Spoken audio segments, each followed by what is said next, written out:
Hello, minds up, minds up. Y'all already know what time it is. This is your girl, Takia Diamond, your mastermind mindset coach, life transformation speaker, author, and all these other wonderful gifts, coach, and all that other wonderful stuff. So I am so grateful and thankful to have you here with me today. It's just such a blessing to be a blessing to you. And I'm back once again to give you guys some tools and some on fire jewels. So what are we going to talk about today? Today, we're actually going to talk about 7 things to make sure that your life matters. Why is it important that your life matters? Because you know what? While you're here on this planet, you are here to leave a legacy. You are here so that people will know who you are well long after you're gone. And how do you get to that? You do different things that help you help other people, and that help other people help other people, and that also help people help themselves. So, of course, we all want to make our mark in the world, right? But how many of us are actually doing it? You know, are you living in your purpose? Are you living in your power? Maybe you think that you are, or maybe you don't think that you are. But it's never too late to think about how you can make a difference in the world, how you can make the world a better place, and what you can contribute to the world to just, help it to be a place where, people are okay with being here. Because one thing we know that we all face different challenges each and every day.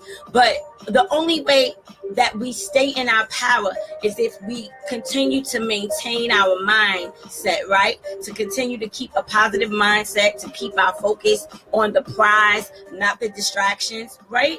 So if you really, really, really want to leave a legacy after you're gone, but you're at loss for what to do differently, I want to tell you 7 things that I know can actually help you be someone who is being a change in the world rather than talking about everything that needs to be changed, right? So, number 1, you want to teach empathy, right? Empathy, truthfully, is kind of like a lost art, unfortunately. We live in a world where we teach people to pretty much be self-absorbed, and a perfect example of that is just look at social media, right? In essence, it's like, everyone is posting a whole bunch of things that kind of makes them appear to be self-absorbed, right? So when you're on social media, it's kind of a way to say, look at me, look what I'm doing. I'm important, you're not. But that's really not the key, and don't make no mistake. There is nothing wrong with social media, and there is nothing wrong with you, stepping out and showing people who you are. But when you're so focused on getting attention from other people, we forget to show love and compassion for the things that they might be going through. We forget about their pain. And then sometimes when you do that, that's when it's actually going too far, when you're so much more important than other people who actually could use your help, So try to reach out to others and recognize some of their struggles as well, So if you're going to show up with something that can actually help them get through the struggle. Help them, love them, and show them, how to love themselves by being a perfect example of how much you love you, because you love you so much that you love them enough to be an example of what's possible for them. Number 2, you're going to spread kindness and positive energy. You guys know I'm all about positivity, right? Keep that cookie stuff away from me. One thing I could definitely say, guys, is that people will remember you in one simple way, and that's how you make them feel. So if, maybe you bump heads with a few friends, or maybe you bump heads with some people in the street. How did it make them feel? The next time they see you, you might be in a better place. Maybe that day they weren't having a bad day, or they were having a bad day, or maybe you were having a bad day, right? And so, but they remember how crappy you made them feel if you lashed out at them, or you remember how crappy they made you feel when you heard them talking about you, or you found out they were talking about you, or whatever the case might be, right? So the thing is you want to make sure that no matter who it is that you're around, you have to be able to kind of see both sides, like just kind of change your perception about things. It doesn't mean that the person is going to always be perfectly designed for your desire. You understand what I mean? We've all grown up different ways. We've all been taught to handle things differently, based on maybe how we saw our mother how she took on attacks or things like that made her feel bad, or maybe your father, or maybe the family that you were around, maybe they were always arguing, or maybe they were always combative, and then sometimes that person picks up that trait, right? So sometimes we just have to show compassion, for people who are just not always in their right state of mind. I mean, everybody has their moment when they just kind of like pop out. Even me, but it's the difference between me and other people is that, when I recognize it, I check it and I shift it. And so this is what I want to implement to you today, to make sure that, you don't have to come back at somebody just because they came at you. You can bring them correction, and you can bring them correction in a very humble way, and you don't have to lose yourself, right? So you just, be kind, spread positive energy, and if it's a point in time where you really got to kind of step into your power and position yourself to make sure that the person knows that, hey, this behavior is not acceptable, that's fine. But it's not what you say, guys. It's how you say it. So you want to make sure that you lift people up, okay? Do you make them feel better about themselves? Do people want to spend more time with you because they love you and they love the way that they feel when they're around you? Or are you an energy vampire, which you guys know I did a video on that. You guys should watch that video on, protecting your energy, protecting yourself. But if people think that you're an energetic vampire who just sucks the life out of people, then nobody's going to want to be around you. So if you're always whining, you're complaining, you're nagging, and you're always consistently just repeating negative soap opera stuff over and over and over so much that you kind of make people just want to be like, zoom, and they want to get far away from you as possible. So hopefully that's not you, but even if you do, you have the power to change, okay? So just start choosing new thoughts and start choosing new words and make people feel happy, make people feel good, make people feel happy that they know you, not the opposite. Number 3, you want to teach people life lessons that you learn. Why? Because everything that you go through in life isn't for you. And I know sometimes this sounds real far-fetched and it sounds cliche. And, sometimes we hold on to this victimization of, victim. This happened to me, this happened to me, this happened to me, right? However, you got to remember, guys, the older that we get, the more we learn. When we were kids, we think we knew everything, right? And that's until we started experiencing life for ourselves. And eventually we had to realize that it wasn't what we thought it was, right? So think about this. Did you ever have a phase in your life where you drank too much, or maybe you were in an abusive relationship, or just these different things that you could, maybe one day you woke up and you realized that you didn't love yourself enough, right? Maybe you were accepting everybody's crap and just allowing everybody else's crap to totally consume you, or whatever the case may be, right? So if that was the case, and let's just say you were in a bad relationship and you didn't love yourself enough to walk away, I can't express to you how many other people are experiencing the same thing.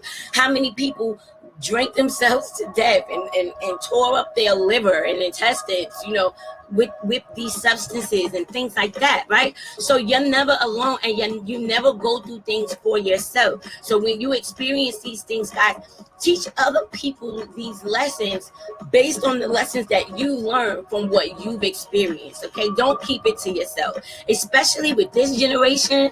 We got to think about it, guys. We have to pass these lessons down to them so that we could do what? Either prevent them from going through it or help them get through it so that they too will be able to help somebody else.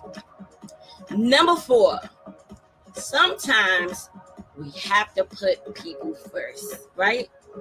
I know sometimes that sounds a little cliche. It's true, a little bit off. But the reason I'm saying that we got to put people first, I'm saying this because sometimes it seems like the world puts money over everything. And don't get me wrong, I love money. Everybody loves money, right? Everybody wants to be able to take care of themselves or whatever the case may be. But you got to think about this, right? If you're so consumed with money, with power or success or anything else, you actually forget how important people are, right?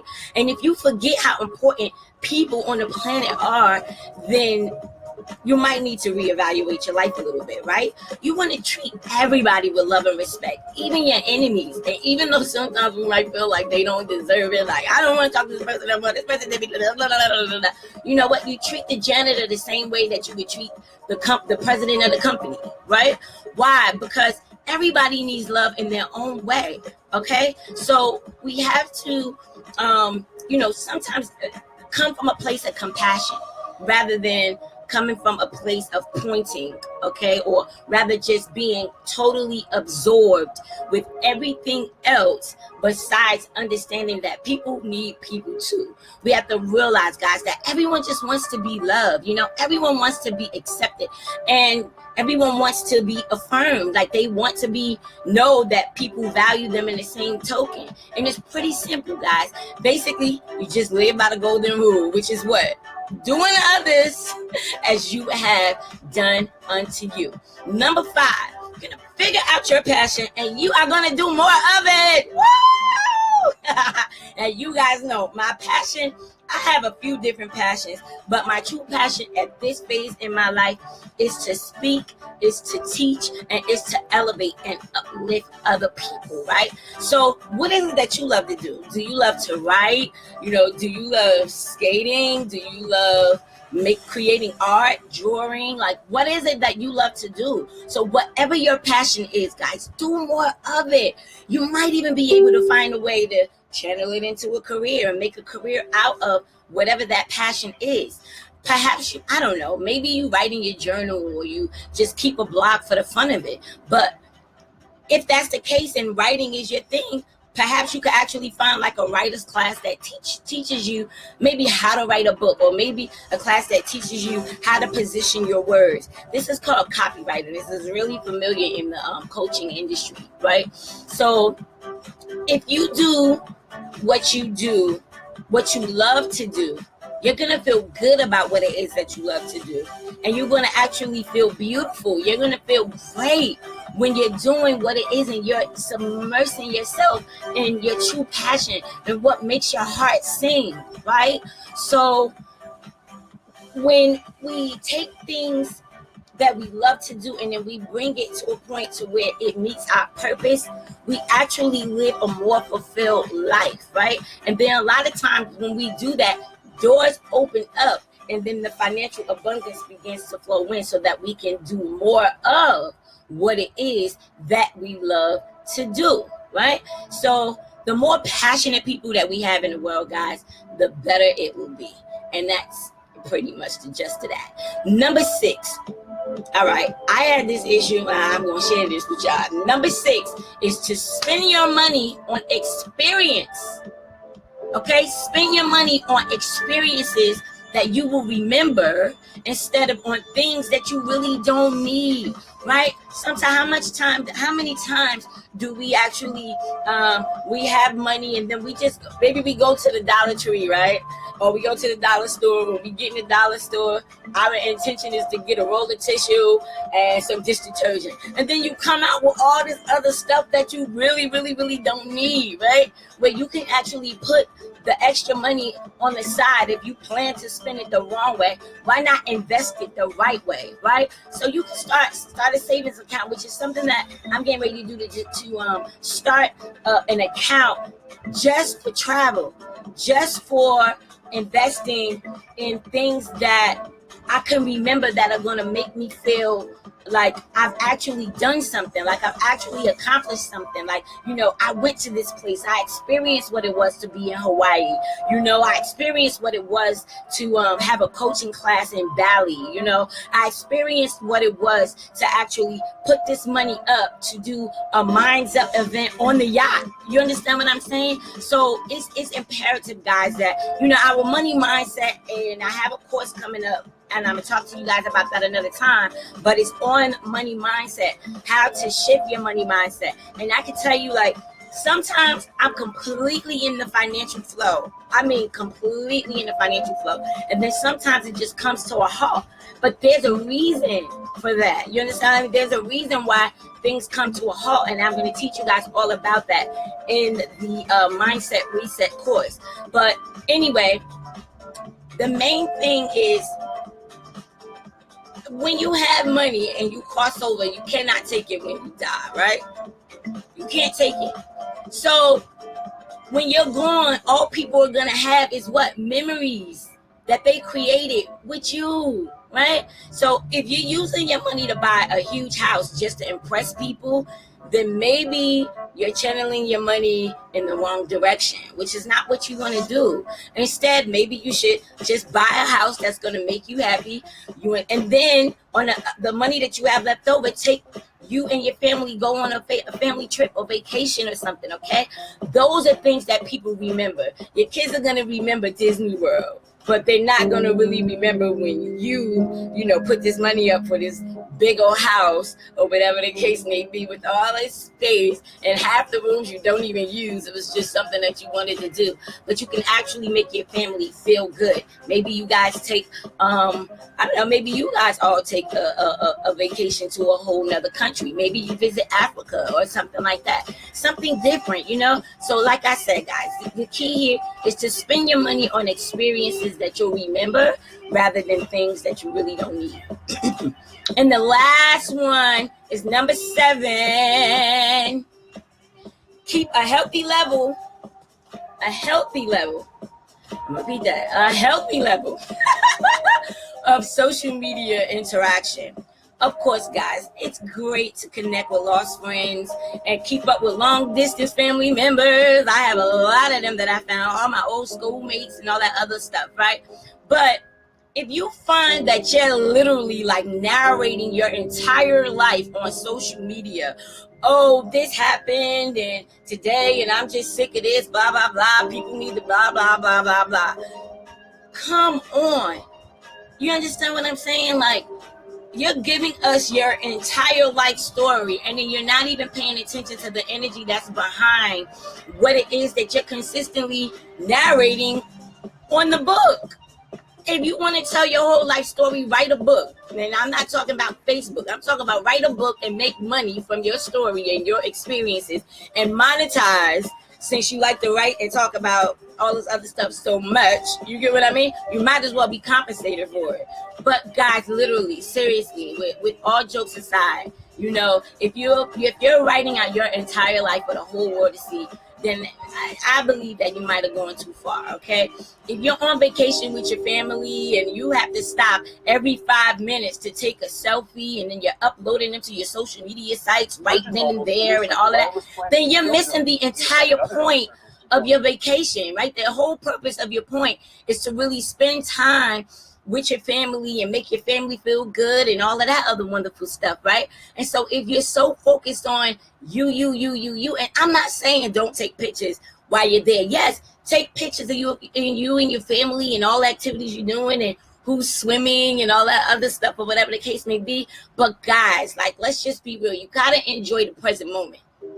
You gotta enjoy the now. There will be time later to upload your photos, okay? So it's different if maybe you're just at an event or something and you guys take a picture real quick and then that's just the end of the picture that you took at the event.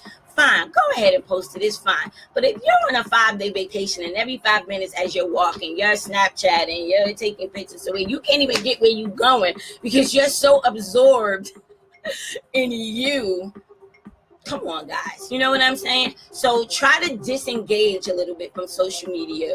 Just a little bit, and come back to the real world more often. And I promise you'll be glad that you did. At the end of the day, guys, that's the 7 tips. And I just want to remind you, everyone's life matters. Even yours, okay? But if you're sneaking suspicion that, maybe you could change your ways just a little bit to make sure that you leave a positive legacy when you depart the world, then remember the things that I just shared with you on a daily basis, because that way your life will have a positive impact, not only just for yourself, but for generations to come. And that's exactly what we need. We need to be building up a legacy. We need to be, building up our kids. We need to be building up, the youth. We need to be building up people who've been burned, because some of them think that they don't have anything to live for. Some of them feel like they just want to give up, right? So, but if we could really focus on, being a contribution to the world, then not only will other people's lives change, but it will also change your life knowing that you have been a contribution yourself. All right. So that's it. We're just going to recap. Number 1, teach empathy. Number 2, spread kindness and positive energy. Number 3, you're going to teach people the life's lessons that you've been through. Number 4, put people first, guys. So, have a little compassion. Number 5, you're going to figure out your purpose, your passion, and you're going to do more of it. Number 6, you're going to spend money on experiences rather than things that you don't need. The intention is to feel good. And number 7, you're going to keep a healthy level of social media interaction. Woo! And that, my loves, is the end of this particular live. I hope that it has helped you and inspired you. 7 things to make sure that your life matters. I hope you guys have a wonderful, wonderful, blessed day. Make sure in the meantime, between time, you subscribe to my YouTube channel. Share this live with other people so that they too can know 7 things to make sure that their life matters as well, right? Make sure you visit the website, www.takiyadiamond.com. And, if you need to talk, maybe, I am a mindset coach, and I can help you get your mind right, going in the right direction. Schedule a 20-minute complimentary clarity session with me. Let's see where you are. Let's see how I can help you, what I can do to help you help yourself. And after you help yourself, you can help someone else. All right? So I love you guys. Mwah, mwah, mwah. Minds up. Minds up. Have a very positive, powerful, and purposeful day. And remember, you matter. Minds up.